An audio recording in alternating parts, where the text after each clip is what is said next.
gerist áskrifendur á samstöðinni og taki þátt í að byggja upp öfluga og róttæka samfélagsumræðu.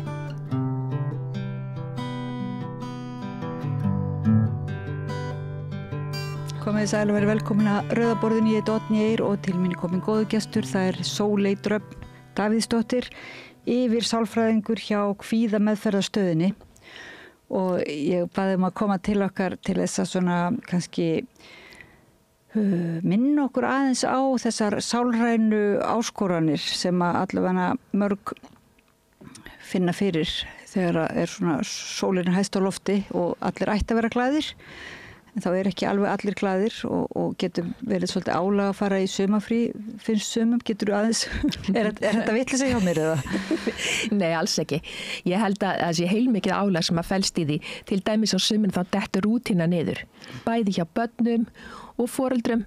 þannig að bara það eitt og sér að reyna að halda ramma, að halda eitthvað börn í þessu og sérstaklega eins og núna, þetta orðið núna, þau fara ekkert að sjálfu sér endilega bara út að leika eins og var. Þannig að liggja bara í símónum öllum stundum ef maður ekki með stanslust eitthvað prógram. Þannig að svo held ég að sé líka þetta með væntingarnar, að við erum oft með svo mikla væntingar til sumarsins. Og oft það þannig að íslenskar sumari stendur til dæmis ekki alltaf undir þeim væntingum, hvað var það veður og líka við sjáum það að fólk viðkvæmt fyrir, til dæmis eða illa statt félagslega, einmanna á við depurðarstríða, þá depurður oft verst á vorin. Þunglindi. Þannig að og kannski þetta okkur finnst að það eigi að vera svo rosalega gaman á sumrin. Þannig að kannski það maður stundum að stilla aðeins af væntingar að það þarf ekkert að verða geggjað sumar í ár og það kemur sumar eftir þetta sumar. Maður sér svona einmitt á samfélagsmiðlum dálítil svona mætti segja keppni að svona haka við ýmislegt skemmtilegt að fjölskyldan hafi nú gert þetta og gert hitt og kannski skemmtilegra á Facebook heldur en til dæmis í raunveruleikar, maður veit ekkert það en þá getur náttúrulega verið að það myndi svona einhverja þetta samkeppni sko að milli fólks og þessa svona útundan tilfinningu að sumum finnst þeir aldrei vera að gera neitt skemmtilegt Já, og það lítur þannig út þegar maður fer á Facebookina allir sé alltaf að ferðast og alltaf að gera eitthvað rosalega skemmtilegt en maður gleymir því að hvenær það sem maður sjálfur pósta en maður kannski ekki að pósta því alltaf þegar maður bara heima að þrífa eldhúsgólfið eða eitthvað svoleiðis maður póstar hápunktunum kannski. Og svo þessi samverustundir auðvitað grillveislur og svona einhverjar gönguferðir sem eru svo duglegir að skrá sig og njóta þess að vera úti undir beru lofti, safna í sig súrefni og vera í góðum félagsskap en margir virðast einhvern veginn ekki alveg vita hvar þeir eiga að bera niður einmitt með að skrá sig og lenda í því að kannski vera þá ekkert boðnir ekki þeir sem einmitt eru með svona einhvern, hvað kallast það félagskvíða það getur verið alveg föl og pína allar þessir hittingar sem eru þá þurfa að hitta ættingja og vera að grilla með hinnum og þessum eins og sumrin og svona eða líka þetta ef mann einangrast þá það líka erfitt að upplifa allir aðri sé að hafa svo gaman sko. En maður gleymir því alltaf við berum okkur alltaf saman við ytra yfirborð annara, við sjáum ekkert hvernig öðrum líður. Það alveg kannski eins og við sálfræðingarnir sem sjáum það ekkert allt sem sýnist alltaf jafnvel þrátt fyrir svona glæsilega myndir á Facebookinu og allt þetta. En nú finnst mann eins og börn sko sem komast, ég veit ekki á hvað aldri byrja þau svona eins og að bera sig saman við aðra meira en áður, það ekki eitthvað ákveðnum aldri svona? Jú, það svo skemmtilegt áður þegar þau eru svo rosalega ánað með sig og finnst þau svo frábær í alla staði og svo fer að detta inn þegar nær dregur unglingsárum að þau geta til að átta sig á einhverju kannski klárarinn en maður sjálfur í einhverju og svo leis og það getur verið svolítið sársaukafullt. En einhvers staðar sumir náttúrulega fá að fara til sálfræðings eða fara í einhvers konar listmeðferðir eða meðferðir eða svoleiðis eða eiga á góða til að geta rætt málin en svo eru aðrir sem að virðast bara ekkert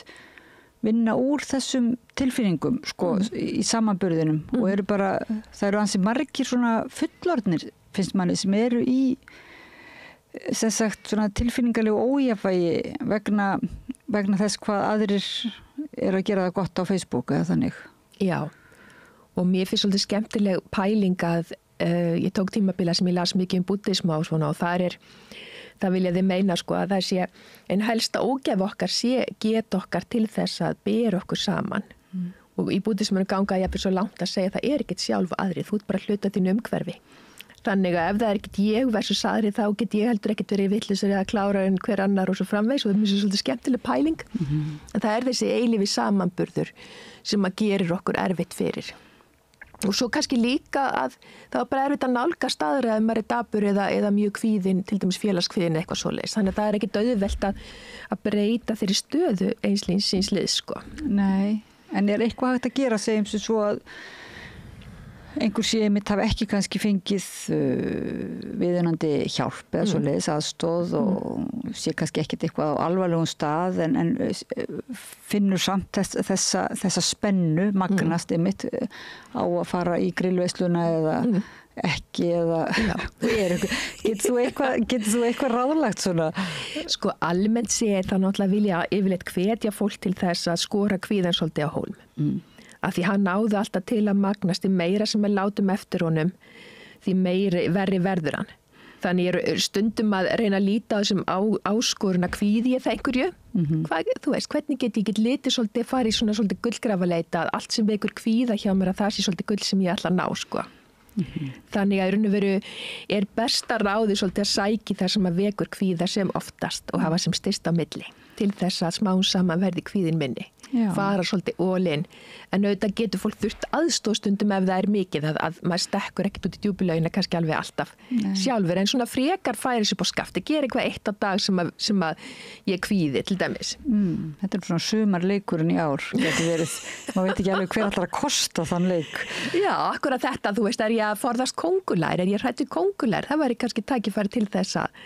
eða einmitt þetta, hugsa svona hvað er það sem að, því að það er svo skrítið að heilinn hann hlustar alltaf á hegðun okkar. Ef ég er að passa mig á hlutum forðast þetta og hitt, að þá lærir hann svolítið að ok, við skulum alltaf ræsa kvíðan gagvart þessu. Þannig að þess vegna er svo mikilvægt að þó maður sé gögu inn í sér að reyna samt einhvern veginn að gera hlutina til þessu svolítið að sína, hvað við segja, svona einföldun kannski sína heilanum svart og hvítu, þetta sé nú svona sennilega meinlust að sem ég er að fara að takast á við. Og er þá svona mælt með því eins og þú ert kannski með svona hugræna atferlismeðferðir ekki, er þá mælt með því að fólk svona verðlauni sig, svona til dæmis einhverjir flughræddur og er næstu því bara búin að aflýsa ferðinni og er að fljúga eitthvað það sem eru snákar og kóngulær segjum og er þá svona og hefur hlustað á þig og þú segir já ég ætla hérna þetta er nú skemmtilegt, ég ætla nú að skora þetta hólm og fara þessa ferð og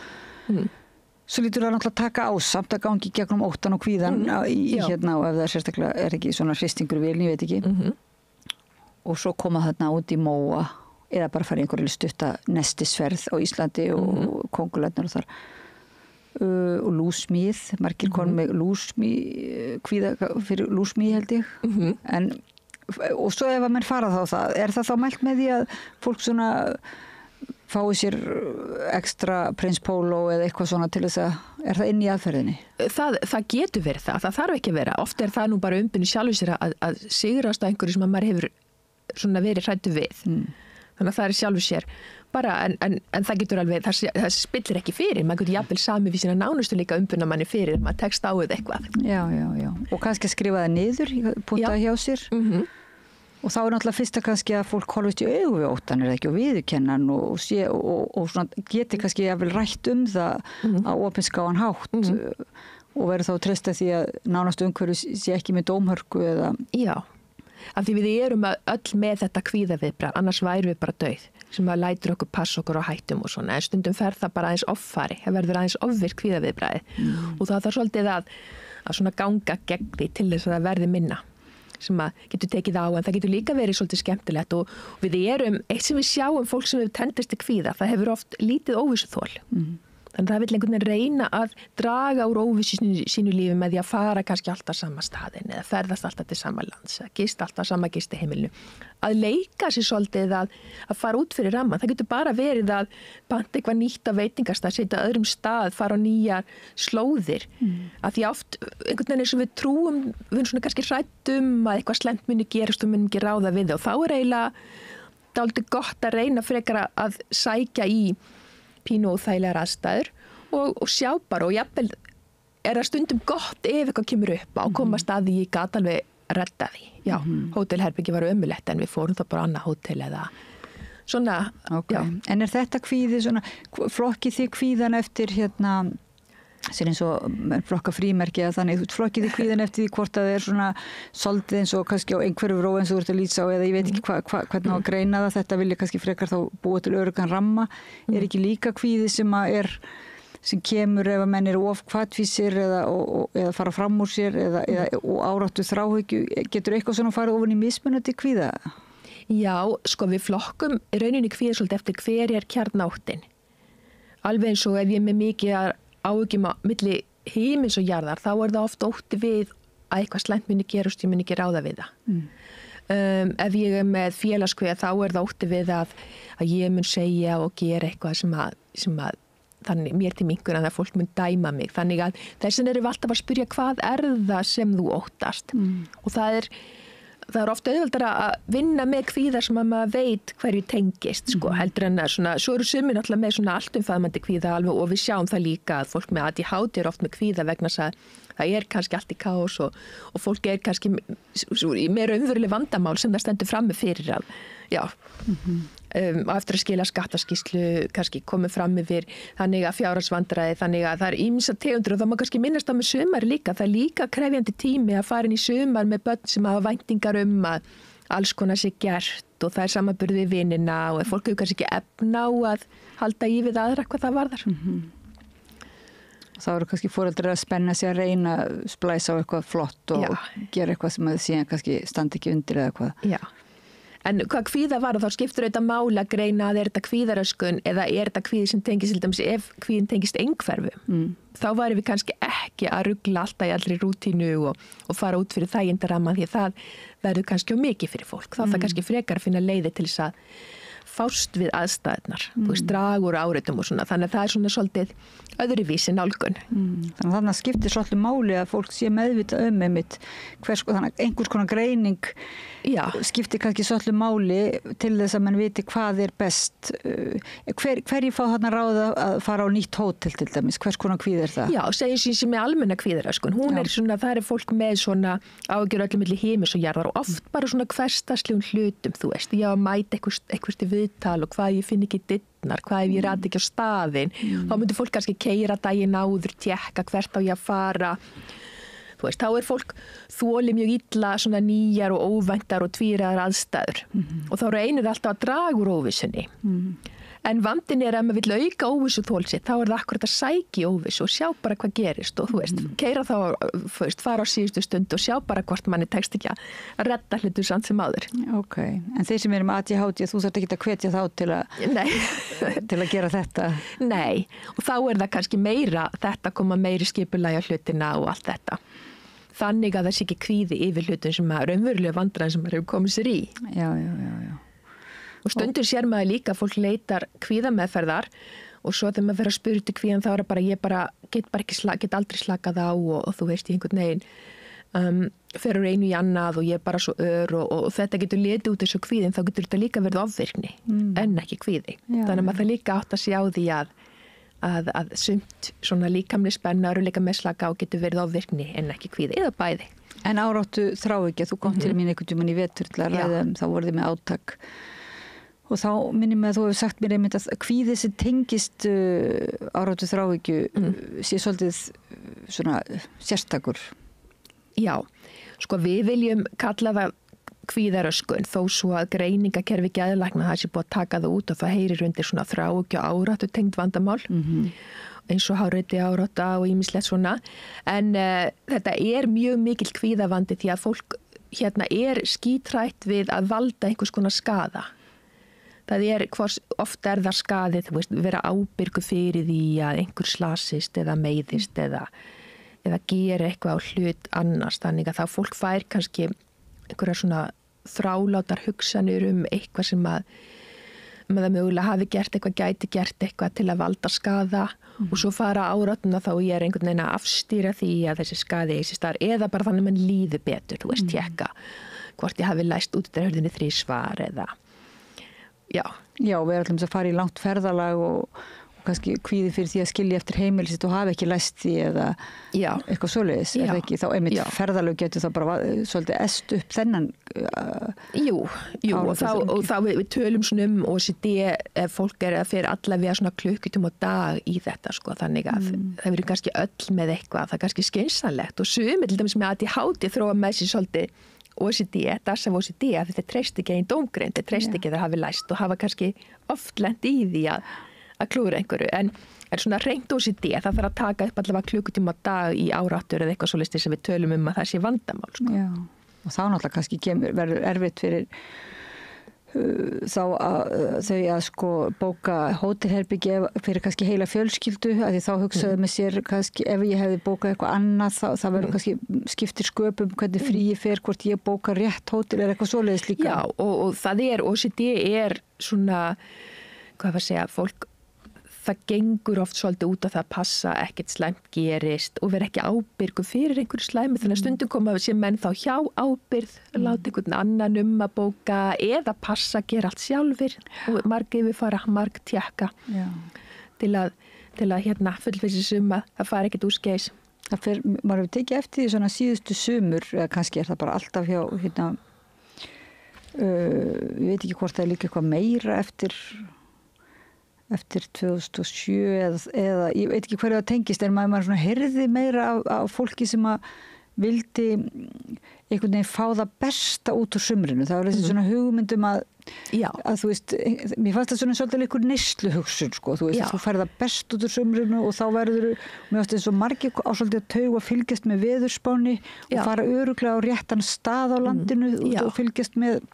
svolítið svona eins og við höfum séð svolítið undanfarin ára, fólk ætlar að vera einhvern veginn besta útgáfan að sér. Þetta á að vera einhvern veginn besta útgáfan að sumrinu og þetta á að vera svo æðislega frábært og svo er bara mikilvægt að hafa það í huga það sumarfrí til dæmis með fjölskyldunni bara tekur á, bara hvort sem er með fjölskyldu eða ekki. Já, aðeins að fara í þann pakka einmitt sko, nú erum búin að vera svona með einstaklingarna og kvíðan og gagvart ýmsu, en bara þetta einmitt sem að margir þekki bara vera komnir í þessar sumir fá innilokun kent strax bara og henda sér út á ferðina stuði og að vera loksins sér fjölskyldar henda saman, aðrir njóta þess virkilega í botn og vita að það er erfitt en það er alltaf óbærslega ánægjulegt og svoleiðis. Hvað getur þú einmitt lýst þessum aðstöðum og kannski gefur fólki einhver ráð svona? Já, kannski þetta eins og ég nefndi áðan, þá er þetta náttúrulega rofa rútínu, krakkar í fríi, það þarf að samhafa mismunandi þarfir og það þessi væntingar að allt þurfa að vera svo æðislegt, það allt að vera svo gaman. En svo er það nú bara þannig að auðvitað er það líka bara þó maður sé í fríi, þá bara gengur á öllum mögulegu og fólk er misvel stemt og allt þetta. Þannig að gott kannski bara aðeins að draga úr væntingu sem að frí þarf ekki að vera geggjað. Það er, þú veist, að koma góði dagar, koma slæmir og svo kemur sumar, þetta sumar. Þannig að draga úr væntingum og minna sig á þetta getur líka tekið á og það þekkja margir sem að hafa átt ung börn að það getur líka verið pínu léttir stundum þegar sumarfrínu líkur og fólk getur bara komið aftur til sinna vinnu og þarf ekki að hlaupa eftir neinum eða dekstra neinn á veitingastað eða einhvern veginn. Þannig að já, ég held að kannski skipti máli þessi balans líka bara þetta að gera hluti saman en að fólk passi líka upp á sig að það komist aðeins í burtu líka bara aðeins fyrir sig þó ekki sé nema hvað sem það er bara klukkutíma og klukkutíma lappa upp að einhverjum fossi kannski bara í einveru og hugsa sitt eitthvað þannig. Foreldrar skipti kannski aðeins líka með svona skipti aðeins liði stundum að stundum fær þessi að fara bara eitthvað einn og það því að við þurfum líka að svona hlaða batterín sjálf til þess að geta gefið af okkur. En eins og þú kannski þessi sumarleikur þarna ef þú ert óttast óttast kóngúlar segjum og vilt ekki fara í tjald af þeim sögum að því að það koma stundum kóngúlar inn í tjöldin þá mælir þú kannski bara með því ef að kvíðin er svona af almennum toga að bara að skella þér einmitt í tjald og geta þá bara þá er það bara ákveðin svona óvissuferð og skemmtileg áskorun. Já. En í varðandi fjölskyldurnar er hægt að líta á það líka svona á uppbyggilegan hátt að þú veist sjá það sem þetta er áskorun, þetta er erfitt en þetta er að því að ef þú flýrð og hættir ætlar ekki að vera með fjölskyldunni, sumir ganga svo langt að bara forðast það. þetta ekki svolítið einstakt tækifæri til þess að þroskast af ákveðnu tagi eða hvað? Jú, og ég held að það sé bara mjög mikilvægt að eyða tíma saman og eyða tíma með börnunum sínum og bara minna sig á þetta þurfi ekki að vera allt einhverjar, það þurfi ekki allir að vera í góðu skapi eða allt þetta, það bara allt í lagi en aðalmálið þetta að reyna að eyða tíma saman sem náttúrulega líka bara vendandi þáttu fyrir bara, það bara að vita það að því meiri tíma sem fjölskyldan eyðir saman að það er gott fyrir börn þó að þau kunni ekki endilega metið akkurat á því augnabliki alltaf. Og hvað svo er svona checklistin, það er þetta enska hugtak quality time, svona sem að þá kannski fólk reynir að gera með eitthvað svolítið æðislegt saman. Eða bara, það þarf ofta ekki að vera merkild, því okkur finnst ofta að það þurfa að vera eitthvað svo rosalega geggjað að við þurfum að fara bara í river rafting eða það þurfa að vera eitthvað alveg rosalega æðislegt, en líka stundum bara þetta fari út í náttúruna eða gera eitthvað bara að spila eða það þurfa ekki að vera svo merkileg hluti, þetta er meira bara þetta að vera saman og kannski líka þarf ekki að vera svo lengi einu. Það er líka þetta að þú veist, stundum bara það að taka hálftíma sirpu og spila eða eitthvað og svo bara meg allir ráða sér sjálfur og svo aftur, bara styttra í einu. Og vera saman bara alveg og kannski bara hlusta og spjalla og spræla verða ekki fullorðnir einmitt líka svolítið að passa svo símónum sko, að vera ekki alltaf að flýja þessa, einhvern veginn fá ekki innilokunarkennd í þessum Óla Skans eða ekki Óla Skans en kannski líka leifa sér inn á milli að menn fá bara aðeins að flýja í sinn síma eða hvernig sem það er, bara hvað sem það eru fullorðnir eða börn, þannig að fólk fái aðeins tíma, hvað svo sem það velur að gera til að aðeins að róa sér niður eða kúpla sig út. Svo verður nú gott svona á haustin þegar börn koma saman í skólum og stundum eru þau að bera saman hvað þau gerðu sko og það greinlega íkist svona á unglingsaldrinum og ég veit ekki hvort það voru samskiptamiðlar, ég man eftir einhverju krakkar komur svona og vildu hafa séð bara Mónu Lísu í París, það var bara eins og einhver í Ameríku hafði búið til einhvern svona checklista hvað var verðugt sumarfrí, þá varstu búin að sjá hitt og þetta. En það verður kannski svolítið í það að góð samvera með fjölskyldunni að það verði á þessum checklista en það ætti auðvitað að vera. Ætti að vera og það er mikilvægast ekki hversu merkilegt, það er tengslinn skipta mestu máli og bara þessi samvera þó gera ég bara mjög ómerkilega hluti, þannig séð. Það getur verið bara eitthvað föndur eða verið einhver stór að dorga eða hvað sem það er sem að En líka kannski þá að finna út hvað finnst þér, hvað finnst hverjum einum eitthvað spennandi að gera og þá kannski hægt með á einfaldan hátt að skipuleggja svoleiðis, kannski eitthvað að sjá eitthvað nýtt á Íslandi til dæmis, eitthvað nýtt landslag eða Já, bara einmitt þetta að svo maður getur menn googla líka það vantar hugmyndir, það er ótrúlega hvað mikið á netinu bara maður googla sko hugmyndir til að gera með krökkunum eða eitthvað því það er ekki allir þetta, það er rigning, það er rók, hvað ætlar að gera eins og Íslandi stundum sko. Það er engin tilvílun að fara ótrúlega margir bara í Kringluna eða IKEA eða eitthvað og lauga þetta í rigningu sko, það er þannig að það er fullt af góðum hugmyndum og líka þetta að muna að þarf ekkert alltaf vera kostnaðarsamt eða eitthvað stórmerkilegt sem maður er að gera. En það er svona þessi tengslamyndun raunverulega þótt að þú sitt ekki kannski það er ekki, þú ert ekki hluti af þeim sálfræði skóla kannski sem er beinlinis að ítreka þessa tengslamyndun en þá er það ekki samt grunnurinn er það ekki að öllu því til þess að fara ekki yfir í þessar áráttur og kvíða eða áföll. Já, ég var einu svona námskeiði hjá geðlækni sem að heiti Federici, hann hafði ættleitt svona mörg börn, örugglega 7 börn frá mismunandi aldurskeiðum og hann hafði þróað svolítið svona meðferð sem gekk svolítið út á að fyrstu vikurna væri barnið bara rosalega mikið eitt með foreldri og það væri búið að taka út öll áreiti. Og bara einu foreldri að 2 í mestalagi, engin rættingjar, ekki alls konar leikföng, ekki hávaði, ekki áreiti. En ég held að það er svolítið þetta sem er kannski þetta mikilvægasta að allt þetta getur aftra tengslunum, allt sem dreifir athyglinni frá því að vera bara kannski einn með foreldri sinni stundum. Þannig að hugsa þetta, þarf ekki að vera allt þetta í kringum, umgjörðin skiptir ekki í rauninni minnstu máli, heldur bara þetta og þó þau kunni ekki alltaf að meta það á hvað öllum aldurskeiðum að þetta þurfa að vera með foreldri sínu, þá er það samt, það styrkir tengslin. Þannig að þú náttúrulega ert búin að reka kvíðameðferðarstöðina og litlu kvíðameðferðarstöðin í mörg ár. Já, sérstaklega stóru, ég kema henni líka, já. Já, náttúrulega hjálpað mikið og tekið á móti mikið af mörgum börnum og ungmennum, það ekki, og fólki. Og þá kannski, og þeir eru raunverulega að hjálpa fólkið. Fólk búið að þróa með sér og börn einhvers konar, hvað kallast þetta, áskoranir eða... Já, og svo gott að hafa í huga líka að þegar foreldrar sem eru kvinir, að það er búið að skoða það líka, það getur svona svolítið lekið frá mann ef maður er kvíðin til barnanna. Til dæmis hefur verið rannsakað að kvíðinir foreldrar þeir klifra minna með börnunum sínum. Þú veist, þeir eru fljótar að greipa inn í, þeir leyfa þeim ekki eins mikið að reka sig á. Og þeir eru líka duglegri sko að svona leyfa börnunum að komast hjá óþægilegum aðstæðum. Og ég man eftir einni stúdíu sem var svolítið skemmtileg þar sem að barn var sett í erfiðar aðstæður sem átti að ráðfæra sig við foreldrið. Og foreldrið var félagskviði, þá ef barnið fekk að ráðfæra sig við félagskviði foreldrið, þá var það líklega til þess að bakka út. Og ef foreldrið var með reiðivanda, þá var barnið líklega að koma tilbaka og beita ofbeldi. Þannig að náttúrulega flesti foreldrar reyna samt að vinna gegn því yfirfæra kvíðan á börnin sín, en það er gott að hafa í huga líka að það er mikilvægt líka að hvetja þau til þess að svona leika sér, að þú veist, fara út fyrir þægindaramman, taka sénsa og vera ekki alltaf og fljótur að grípa inn í og svona ráðskast með þeim. Og vera svona meðvitu svolítið sína sál eða þannig, sitt sálarlíf bara.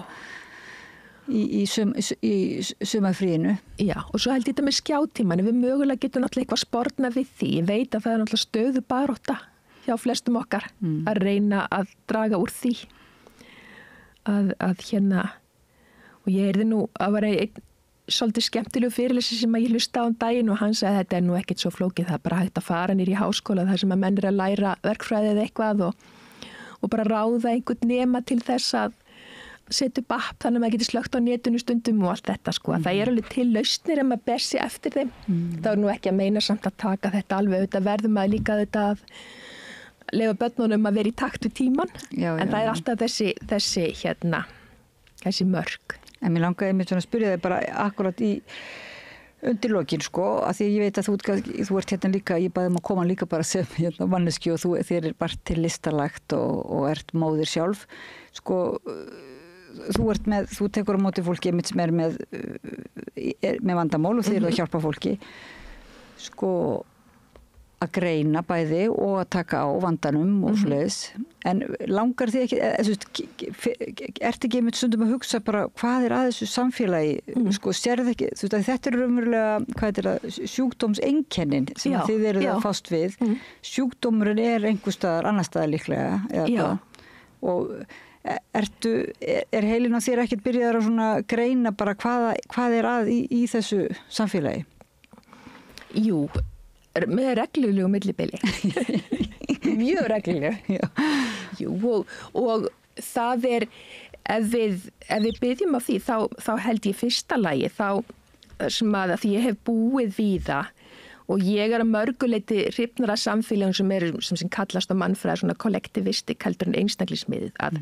við erum dálítið sjálfhverf. Þetta er pínu svona öldnarsisismas núna sko, að mér finnst pínu samkennd vera undanhaldi. Og mér þykir ótrúlega miður núna þegar maður sér bara nánast eða farið að mótmæla því að hinga komi flóttamenn og svoleiðis að minnst vanta upp á samkennd og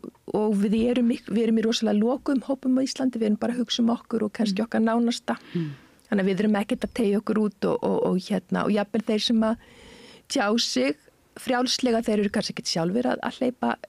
nýju fólki inn í lífsitt. Þannig að ég myndi vilja að við værum meira að hugsa alla meðlimi samfélagsins, bæði Íslendinga og þá sem að koma hingað. Mér finnst við ekki taka nógu vel á móti fólki til dæmis. Ég held líka, ég hef stundum ágjur af því að við séum að pakka ungviðunum dálítið mikið inn í bómull. Og við vitum það að það til dæmis nærir kvíða og depurð að vera ofvendaður, líka vanvendaður, þar að segja barn býr við mjög óútreiknanlegar aðstæður, það getur orðið mjög kvíðið og lært eitthvað slemt getur hvenær sem er gert, en líka þetta er alltaf gert fyrir að maður þarf ekki að hafa fyrir neinu og foreldrar og fljótir að grípa inn í og eru jafnvel þegar börnum komin á háskólaaldur farnir að hringja og tala við kennarana og svo leist. Þannig að ég var alveg smá að gera þeirri þróun að við séum að pakka mikið inn í bómull þannig að fólk fara að verða svona aðeins viðkvæmari blóm.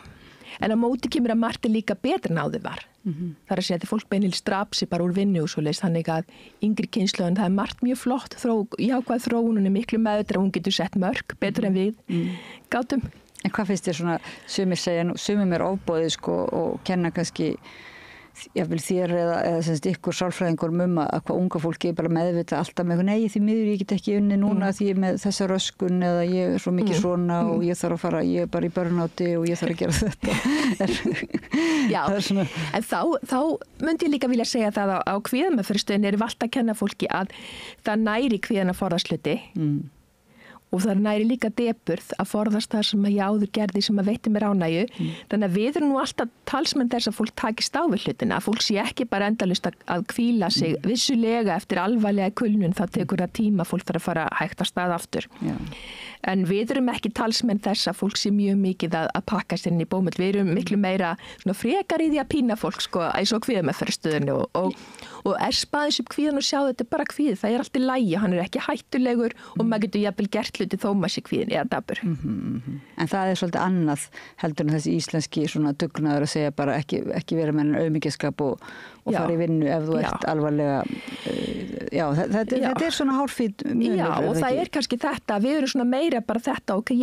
þú veist, ég er döpur núna og það er skiljanlegt og ég ætla að takast á við, ég ætla núna að fara og hreyfa mig af því að það gerir mig gott eða ég ætla samt að fara í vinnuna sko, en auðvitað þarf maður að sníast í stakk eftir vexti þar að segja, kannski þarf að draga úr vinnu eða breyta verkefnum eitthvað en alltaf þetta einhvern veginn að takast frekar á við hluti og það er líka allt í lagi að líða stundum illa og við erum stundum líka að fara yfir það að því það er svolítið komin stundum þetta að maður eigi ekki að þurfa að líða illa og ef maður lendir í einhverju áfalli maður eigi ekki helst að þú veist þá ef maður rétt á áfalla hjálp og eitthvað eða veitir en samt er nú bara lífið bara drullu erfitt og fólk lendir í alls konar og það er ekki hjá því komist. Nei. En breytir því ekki með að áfallahjálp er góð en það er ekki bara einhvern veginn hægt að taka það sem svona sjálfsagða þjónustu sem að einhvern veginn lífið á að bjóða upp á eða samfélagið. Nei, svo er áhugavert að það hefur alveg verið sýnt fram á það að einhver svona áfallahjálp rétt eftir áfall að hún getur jafnvel gert illt verra. Sko hún getur jafnvel búið til áfall. Ég man eftir einu sem að lendi í því að eldingu sló vel niður í flugvélina. Og svo fengu allir áfallahjálp, hún fannst þetta ekkert mál, svo fengu allir áfallahjálp þegar kom út í vélinu og þá fyrst einhvern veginn átti að sjá því, vorum við svona hætt komin, þá fyrst var hann stressað, þannig að það er ekki alveg sama hvenær hún kemur inn og það er ekkert endilega, þú veist, þetta er mjög mikilvægt, það er mjög mikilvægt að fólk hafi sko þekki, þú veist, einkenni áfallastreitur raskana og ef það er ekki búið að jafna sig einhverjum x tíma mánuði síðar en þá hliðinni eða eitthvað svoleiðis að það hafi aðgang að og sé hvart til þess að leita sér aðstoðar. Þannig að það er þetta en auðvitað margt betur en áður var fullt af fólki sem fekk aldrei hjálp áður fyrr sem er að fá aðstoð í dag til að lifa góðu lífi og sem betur fer mann á mjög góðum tökum á til dæmis kvíðaröskunum. En já, myndið þú segja, kannski það er jákvætt en það er hægt að eins og líka búddistar stundum töluðu sko spiritual materialism sko, það er hægt að taka líka þetta andlega svið og hugsa það sem eitthvað svona einhverja neyslu eða þannig eða eitthvað sem þú átt rétt á automatist eða þessari hluta því að þú stöðu þína vegna rétt á besta lífi eitthvað svo leiðis, það er alltaf hægt að misnota og eigir ekki að þurfa að lenda í neinu einhvern veginn helst. Já, einmitt, af því að þú ert þar búin að vinna inn einhverja punta. En þú komst til mig líka einmitt í haust held ég og ræddir við mig sálfræðina og bakvið rasismann, sko, kannski svona vaxandi sem við köllum rasism á Íslandi sem þú lýsti fyrir okkur einmitt þennan ótta, en þar kannski það er svolítið merkilegt að það er oft fólk sem að kannski skilgreinir sig ekki í ótta eða kvíða, heldur einmitt í einhverju normi og er kannski að dæma sem sagt aðra sem eitthvað ónorm eða abnorm sko. Já. Þannig að það er svolítið merkilegt hvað ég veit ekki, það virðist ekki vera svona almenn hugsun að það sé góð áskorun fyrir okkur sem þjóð að bara þetta sé jákvæð áskorun. Já, og fjölmenningarsamfélög að þau geta bara verið mjög gefandi og skemmtileg og ég bara þakka fyrir það að það ekki bara íslenskir veitingastaðir með íslenskan mat hérna á hverju strá til dæmis og dæmis er nefnt og hvað getur verið gefandi að kynnast fólki með öðruvísi bakgrunn og það svo að því Íslendingar eru frekar einsleitur hópur eða hafa verið, það nú að breytast. En getur ekki verið að við þurfum líka að hafa leyfi til að segja jú, mér finnst þetta svolítið erfitt. Þetta eru mikla breytingar í þessu bæjarfélagi mínu eða hverfinu mínu eða vinnustöðunum þá eru margir sem tala ekki íslensku og ég skil ekki og get ekki tjá. Sko, sem sagt að og það líka komið þetta að fólk megi ekki tjá þessa skoðun og það líka leiðild að því mér finnst að þetta verður skoðanaskipti eiga sér stað og ég held líka að til þess að draga úr fordómum þá þarf að huga öllum þegnum samfélagsins. Að því að fordómar aukast ef að svona, eða harnar á dalnum hjá fólki og hverjum sem stendur ógnaði eða komi fleiri, það kannski fólk sem stendur höllum fæta einhvern hátt fyrir. Þannig að þess vegna skiptir líka máli að hérna, að við megum segja það og hlúum að þeim sem einmitt finnst það erfitt og tökum mark á því kannski tilfinningunum, það ekki, einhverju finnst erfitt að þessi kominir einhverju sem í samkeppni eða upplifa sig á þessi samkeppni. Og það eru bara margir á Íslandi líka sem standa höllum fæti og þurfa að bíða árum saman eftir íbúðum og maður skilur svo sem alveg áhyggjur að býta þú veist að hérna muni þetta koma niður á mér og svo framvegis. Já, það var náttúrulega kannski það er hægt að uppfræða samhengið og svo leiðis og kannski hjálpar okkur ekki að fara hérna að hrópa kvíðasjúklingur, rasisti, ég veit ekki, greiningarnir eru kannski ekki til þess. Nei, af því að líka sko það er náttúrulega ekki við fólk að saka sem að kemur hér. Það er þá allavega að beina þessu á réttan stað að ef það þarf samfélagsumbætur og við erum ekki að taka, við erum að falla í gildru sem önnur lönd hafa fallið því við erum ekki að taka nógu vel á móti fólki þannig að það vantar alltaf mjög sárlega að fólk fá almennilega íslensku kennslu. Ef þú ert ekki á menntaskóla stigi þá færðu bara einhverja metnaðarlausa kúrsa hérna. Þannig að við erum að búa til, við erum að skapa, við erum sjálf að skapa vanda sem að þarf ekki að vera. Vandinn okkar og hann alltaf einmitt. Og hleypa fólk ekki inn á vinnumarkaðinn, hleypa því ekki almennt íslenskunám þannig að hvar að þá læra íslenskuna og ekki eru við svo vinnaleg á götum úti að við séum að spjalla við ókunniga eða fólk sem við þekkjum ekki þannig að við getum alveg gert betur líka til þess að þetta verði gott samfélag þar sem að því það er engin að gera neitt af sig sem yfirleitt hamingjusamur eða ánæður að sáttu við sína stöðu. Nei. Þannig að lausnin að loka landamærum og loka bara og hérna það er svona pínulítið væri alveg efni í að fá smá greiningu þar ekki, eða svona fá smá hjálp við finna kannski ykkur aðra lausnir. Að skoða hvernig við getum bætt samfélagi þannig að allir blómstri í því, þá eru ekki þessi vandamál